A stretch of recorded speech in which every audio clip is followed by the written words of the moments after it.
All right, let's dive right into this explainer. Today, we're going to act as textual detectives. We're unpacking a highly dense, super brief piece of rabbinic commentary based on a single biblical verse. Now, it might look like just a handful of words on a page, but as we'll see, ancient commentators viewed these texts kind of like highly compressed files.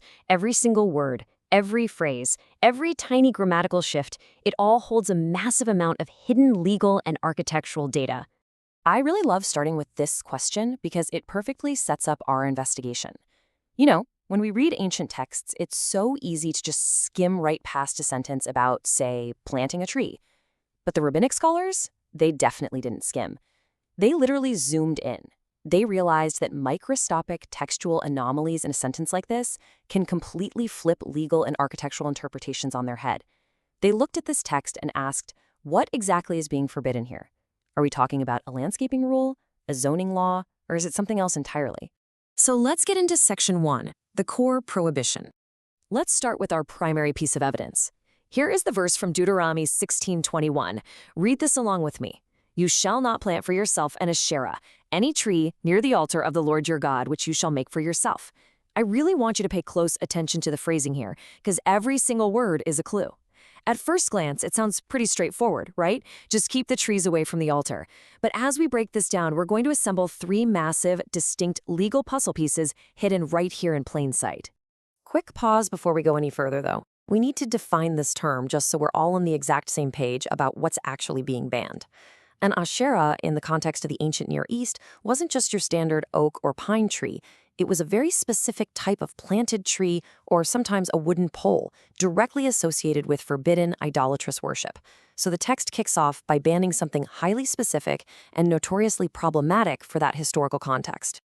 Moving right along to Section 2, specific versus general words. Notice the anomaly here? Our very first real clue is a strange linguistic shift that the commentary immediately zeroes in on. The author points out a fascinating structural quirk. The Torah starts with a highly specific term, an Asherah.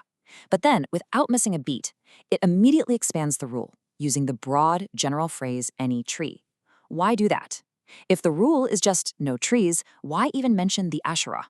Or, if the rule is just about stopping those idolatrous Asherah trees, why bother adding any tree?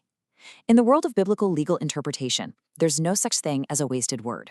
This sudden shift from specific to general hints at deeper layers. It teaches us that this prohibition covers not just objects of worship, but the mere presence of totally mundane, ordinary trees in a designated sacred space. And that brings us to our next major puzzle. We know what we can't plant, but where exactly can't we plant it?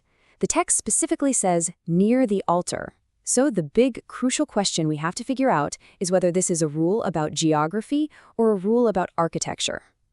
Let's unpack that in Section 3, defining near the altar. This brilliantly illustrates the exact dilemma the commentators faced. There are two totally distinct ways to understand near the altar. Interpretation 1 reads it as a geographical rule. Imagine a top-down bird's-eye view of the courtyard. In this view, near the altar means the entire Azorah, that wide-open courtyard space surrounding the altar. Basically, zero landscaping allowed in the sacred complex. But Interpretation 2? It takes a completely different angle. It views this as an architectural rule about the raw wooden materials used for the building itself. In this reading, near the altar isn't about the lawn. It's a strict building code forbidding wooden materials in the actual physical construction of the temple or tabernacle. No wood in the structure.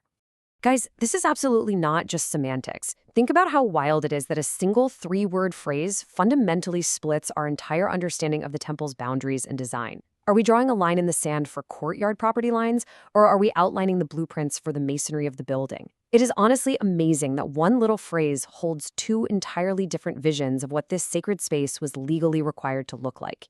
Okay, our final textual clue brings us to a huge question of chiming and liability. If someone breaks this rule, at what exact millisecond do they become legally culpable? To answer this, we need to bring in one of the most famous medieval commentators, Rashi, which leads us straight into Section 4, Rashi on legal liability. Let's look at how Rashi unpacks the exact timeline of committing this forbidden act. He focuses heavily on the very first phrase of the verse, "You shall not plant for yourself an Asherah." Now, think about the typical life cycle of an idol. Step 1, you plant the tree or build the object. Step 2, You actually bow down and worship it. You'd probably assume the real crime, the actual violation, happens at step 2, right? But Rashi drops a completely surprising twist here. He deduces that liability hits immediately at step 1. The absolute millisecond that sapling goes into the dirt near the altar, the negative commandment has been violated. The person is fully liable right then and there. The ultimate outcome, actually worshiping the tree at step 2, is absolutely not required to be held liable.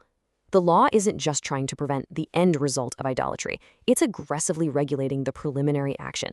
The mere act of planting is the violation. All right, section 5, the final takeaway. Let's pull the whole shebang together and look at the big picture of what we've discovered today. By just slowing down and reading closely, we extracted some deep, foundational concepts from just one sentence. We saw how a simple linguistic shift from Asherah to any tree forces us to categorize forbidden items completely differently. We saw how a seemingly basic spatial term like near explodes into a massive debate over geographical landscaping versus architectural building codes.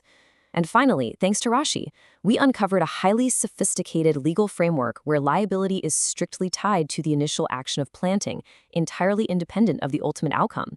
That is a massive amount of data pulled from literally just a few dozen words. Which really leaves us with this final thought. If a single verse can contain a geographic courtyard boundary, an architectural building code, and a strict threshold for legal liability, what else are we missing when we read too fast? I hope this explainer leaves you wondering just how much hidden meaning, rich history, and intricate logic is waiting to be uncovered in the texts we pass over every single day. Keep questioning, keep zooming in, and I'll catch you in the next explainer.